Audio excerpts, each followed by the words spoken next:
Hi guys, क्या हाल चाल? सब बढ़िया। तो अपना चल रहा है डिसोल्यूशन ऑफ पार्टनरशिप फॉर्म और ये पार्ट 2 है। आई होप कि तुम लोगों को पार्ट 1 समझ में आया होगा और तुम लोग अपने कॉपी में नोट डाउन कर लिया होगा। तो आज चालू करता है पार्ट 2। और दूसरा बात, ज़्यादा टाइम बचा नहीं है, तो जो भी टाइम बचा हुआ है एग्ज़ाम में, इसको बढ़िया से यूज़ करो और एग्ज़ाम में जाके किल कर दो। देखो, तुम्हारा अभी जो काम है वो क्या है? वो पढ़ाई करना है, तो इज्जत से करो ना, अपना 100% दो। फिर देखो कैसे रिजल्ट बढ़िया नहीं होता है। बस बात इतना सा ही है, तुम जितना एफर्ट देगा तुम्हारा रिजल्ट भी वैसा ही होगा। तो दिक्कत क्या है, समझ रहा है? दिक्कत क्या है? एफर्ट दो ना, मेहनत करो ना। अपने आप से कुछ नहीं होता है, ऐसे बैठे रहने से कुछ नहीं होगा। जब तक तुम एफर्ट नहीं लगाएगा, मेहनत नहीं करेगा, चीज़ें नहीं बदली होगा। और अभी जो तुम्हारा काम है वो क्या है? पढ़ाई करना, एग्जाम का प्रिपरेशन करना। तो उसमें लगो। क्या रोक रहा है तुमको? समझ रहे? क्या चीज़ तुमको रोक रहा है? हर एक चीज़ तो है तुम्हारे पास। घर वाला सपोर्ट कर रहा है, तुम स्कूल कॉलेज जा पा रहा है, खाना खा पा रहा है, हमारे इस चैनल से तुमको सपोर्ट मिल रहा है। तो बस तुम्हारा बस इतना सा काम है, प्रिपरेशन करना, उसमें लगो। समझ रहे? बाकी जितना भी चीज़ें हैं वो सब टेम्पोररी है। जो तुमको मज़ा आ रहा है इन रील्स, शॉर्ट्स, मोबाइल गेम्स, कुछ टाइम ये सब काटने को दो रहेगा। जब ये टाइम निकल जाएगा तुम्हारे हाथ से, जब तुम्हारे ऊपर रिस्पॉन्सिबिलिटी आ जाएगा, तुमको पैसा कमाने को बोला जाएगा, तब तुमको पता चलेगा कि टाइम तो निकल गया पढ़ाई वाला। तो ये जो टाइम है, ये टाइम है तुमको खुद को तैयार करने का। तो लगो, मिशन में लगो। तुम्हारा इस साल का मिशन क्या है? तुमको रैंक लेके आना है। दूसरा, गवर्नमेंट का स्कूटी नहीं छोड़ना है। तीसरा, अपने पेरेंट्स को प्राउड करना है अपने रिजल्ट से। बस इस साल का यही है तुम्हारा मकसद, और इसको भूलना नहीं है। तो चलो अच्छा, क्लास चालू करते हैं। तो देखो क्वेश्चन क्या बोलते हैं। ए और बी पार्टनर है और इनका रेशियो 3:2 है, और ये लोग डिसाइड किया कि इस फॉर्म को डिसॉल्व करना है, और इनका बैलेंस शीट दिया हुआ है। यहाँ पे लाइबिलिटी, एसेट, और नीचे में तुम्हें कुछ इन्फॉर्मेशन दिया हुआ है। तो चलो चालू करता है। सबसे पहले क्या करना है, तुमको यहाँ पे जितना भी एसेट दिख रहा है, जिसको बेचना है, तुमको बेच के कैश में कन्वर्ट करना है, उसको तुम यहाँ लिखो। तो सबसे पहले हमको दिख रहा है ये फिक्स एसेट, तो हम यहाँ पे लिख लेता है फिक्स एसेट, जिसका कीमत है 30,000। तो यहाँ लिखो 30,000। उसके बाद स्टॉक, तो यहाँ लिखो स्टॉक 10,000। उसके बाद डेटर, जो कि है 15,000, लिख लिया। बस ये तीन ही चीज़ है जिसको हमको रियलाइज्ड करना है, बेचना है, लिख लिया। अब तुम आ जाओ इधर, ये लाइबिलिटी साइड में। किसका पेमेंट करना है? बाहर वाला आदमी कौन है? हमको बाहर वाले को पहले पेमेंट करना है इस रियलाइजेशन अकाउंट में। ठीक, बाहर का आदमी कौन है? ये क्रेडिटर है, तो इसको 20,000 देना है। तो तुम यहाँ पे लिख लो बाय सन्ड्री क्रेडिटर, कितना है? 20,000, लिख लिया। जो भी हमको बेचना है उसको हम लोग यहाँ डेबिट साइड में लिख लिया, जिसका हमको पेमेंट करना है उसको हम यहाँ पे क्रेडिट साइड में लिख लिया। चलो ठीक है यहाँ तक। अब तुमको क्वेश्चन बताएगा कि इन सब को बेच के कितना कैश आया है अपने हाथ में। तो तुम यहाँ लिख सकता है कैश अकाउंट या फिर बैंक अकाउंट। हम यहाँ पे बैंक अकाउंट लिखेगा, हम बोलेगा कि हमारे बैंक में पैसा आया है। चलो ठीक है। तो बोलता है कि फिक्स एसेट को रियलाइज किया हम लोग 28,000 में, तो यहाँ पे लिखो फिक्स एसेट कितना? 28,000। उसके बाद में स्टॉक को बेचा है 8,000 में, तो तुम यहाँ लिखो स्टॉक कितना? 8,000। उसके बाद हमको डेटर से पैसा मिला है कितना? 13,000, तो यहाँ लिखो डेटर 13,000, ये भी लिख लिया। इसके बाद तो ये तीनों वाला लिख लिया हम लोग, इसको बंद करो।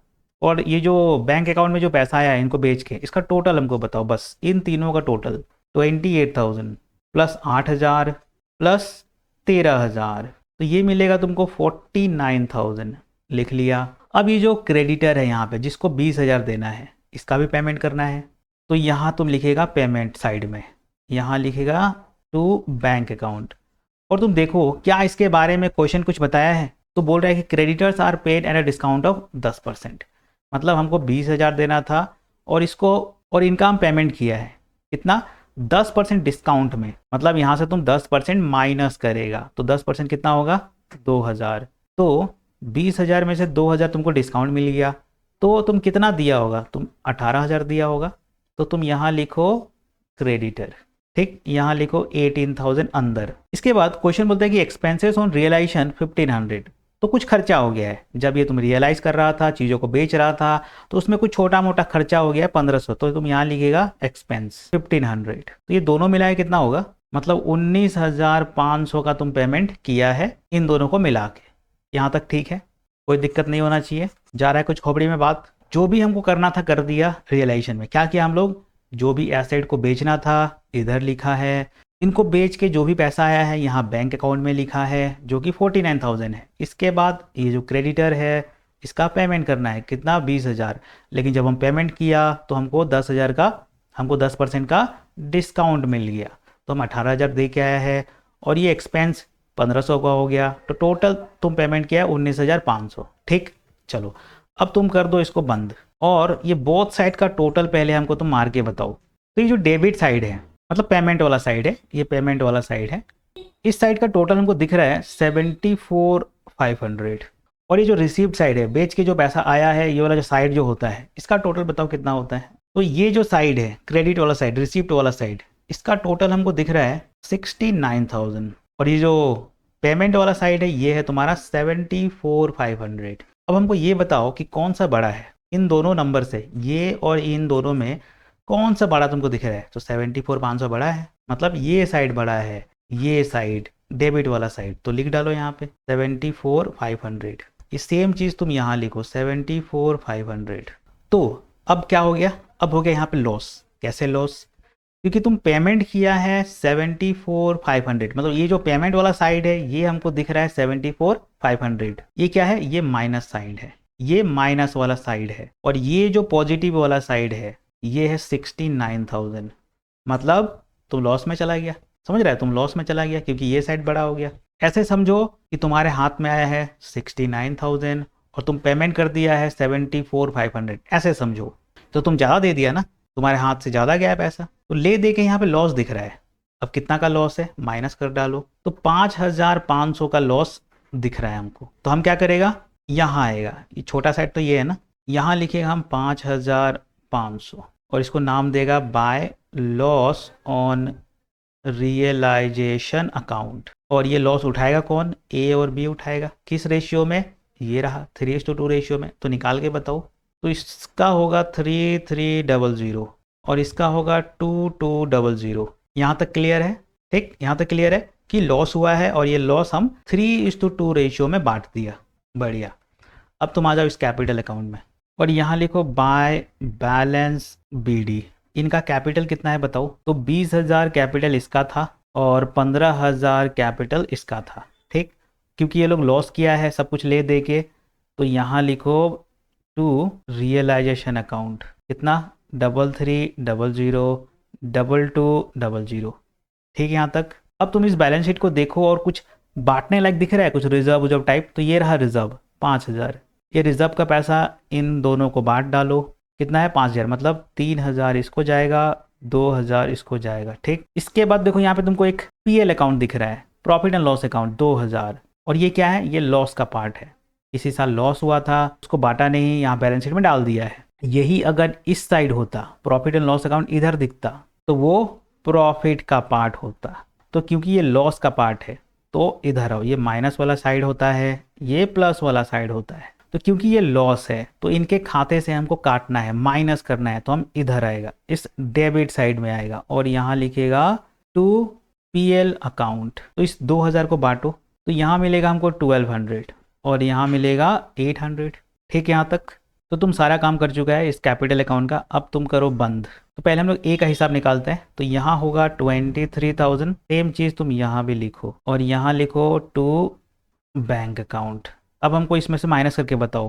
23,000 में ये दोनों माइनस कर दो, कितना 3,300 माइनस 1,200 कितना आता है बताओ। तो इसको मिलना चाहिए 18,500। ठीक, ए का हिसाब हम लोग कर दिया 18,500, इतना पैसा इसको दिया और ये घर लेके चला गया। अब तुम बी में आ जाओ।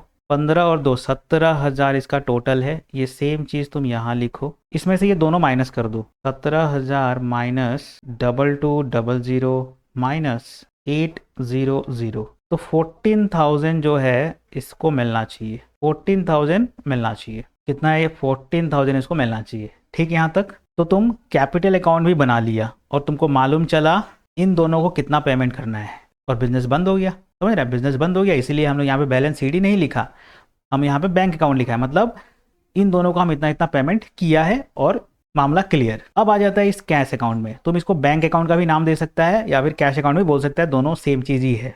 जो क्वेश्चन बोलेगा, जैसे बोलेगा यहाँ पे कैश अकाउंट तो तुम कैश अकाउंट बना देना, अगर यहाँ पे बोलेगा बैंक अकाउंट तो तुम यहाँ पे बैंक अकाउंट लिख देना।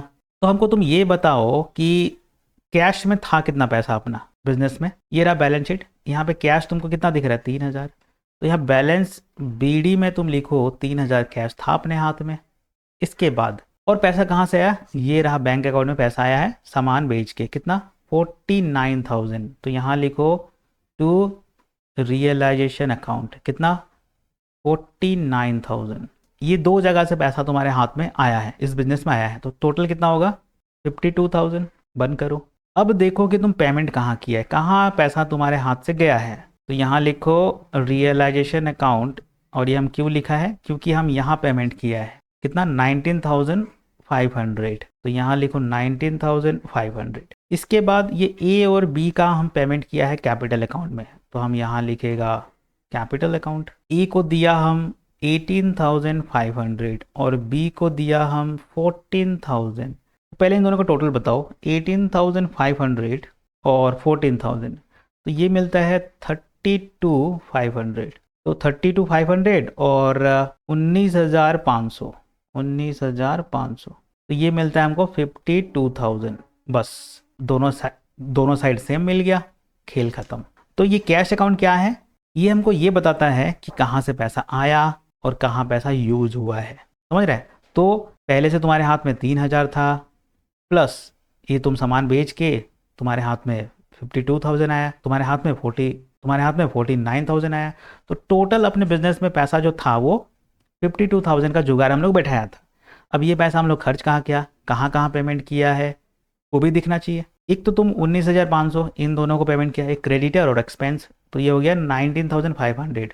दूसरा, इस कैपिटल अकाउंट में ये जो पार्टनर है इनका फाइनल पेमेंट हुआ है 19,500, 14,000, दोनों मिला के 32,500, तो इधर भी आता है 52,000। बस खेल ख़त्म।